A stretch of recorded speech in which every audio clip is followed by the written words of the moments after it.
A fourth wave of the COVID-19 pandemic is here, and there are concerns a province-wide lockdown could soon follow. Ontario went from reporting an average of 150 new daily COVID-19 infections a month ago to now over 800. Many of the cases are coming from unvaccinated individuals as the Delta variant of the virus becomes the dominant strain.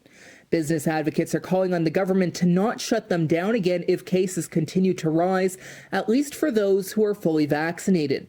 There is now also talk of a vaccine passport, a change in tune from the government who initially said that wouldn't be happening. Dr. Kwadwo Kyeremanteng is the department head of critical care and the division of palliative care at the Ottawa Hospital. Since the COVID-19 pandemic began, he has spent his free time advocating for proper support and has called out the government when he felt they did wrong. He also launched a podcast called Solving Healthcare. Dr. Kyeremanteng says while COVID numbers are rising in the province, he isn't concerned yet. Hospitalizations and deaths remain low, two key factors to watch. Because of the amazing nature of our vaccines, the fact that they really prevent severe disease, severe disease being, patients being hospitalized or landing in ICU or dying, I think the most important metrics is how we're doing from a hospitalization point of view. I really think that's the most important metric to be following. And so what I'm watching is to see, does that stay true? Like, are we, as cases go up, because they'll go up even more than they have been, especially as we enter the fall, are we seeing that decoupling that where you might be getting COVID, but you're not getting sick from COVID? The other thing too is just continued education on why it's important to get vaccinated, with that continued communication about how truly effective it is at preventing you from being sick. The rise in COVID numbers comes just as children are about to head back to the classroom for in-person learning, a first since the spring. Schools closed in April and switched to remote learning when we saw an uptick in COVID infections. Now there are concerns that will happen again. But with people being sheltered and told to stay apart for so long, it left some devastating effects. Kyeremanteng wants to see schools reopen and stay open. I think we've seen the detrimental effects of not being in kids not being in school, like their education being impacted, the impact it has on child maltreatment or child abuse, their mental health, their physical health.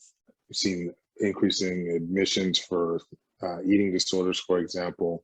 Like, we need to really look at things holistically. And when we look at a lot of the data, like when it comes to decision making, I'm always about, like, what does the data tell us? A lot of people are fearful of Delta, and it's certainly more transmissible. And as from my evaluation of the literature, there's nothing to say that kids will get sicker as a result of having Delta. We know that kids overall do well if they contract COVID-19. We know that transmission is in the community directly reflects what's happening in school. So if we keep community spread relatively stable, that this is a great protection for kids. So if we could vaccinate our adults well, this is an added barrier for kids to be getting exposed to COVID. Ottawa does, in fact, have one of the highest vaccination rates in the country, with over 67% of the eligible population being fully vaccinated and over 80% of the population having received at least one dose of a COVID vaccine. Vaccines have also been made mandatory for all students returning to post-secondary education at any of Ottawa's colleges and universities, and the City of Ottawa says they are looking to make a mandatory vaccine policy. Education workers have been mandated to get the jab, but if they don't, they will require frequent COVID-19 testing. Some long-term care home companies such as Rivera have also made a mandatory vaccination policy, and many hospitals have also joined that list. If employees don't comply, they risk losing their job. But when it comes to mandating the vaccine for all services, such as dining out at restaurants or going to a movie theater, Kyeremanteng feels that goes too far. I think that for me, the biggest argument is for vulnerable patient situations. So like long-term care patients that we see with poor immune system, like in the healthcare setting, I think it's, in my mind, it's more there's more of an argument there.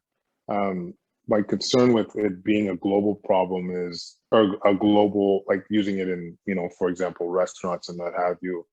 A couple of things. Like one, we are so vaccinated right now. As I mentioned, we're one of the most vaccinated jurisdictions in the world.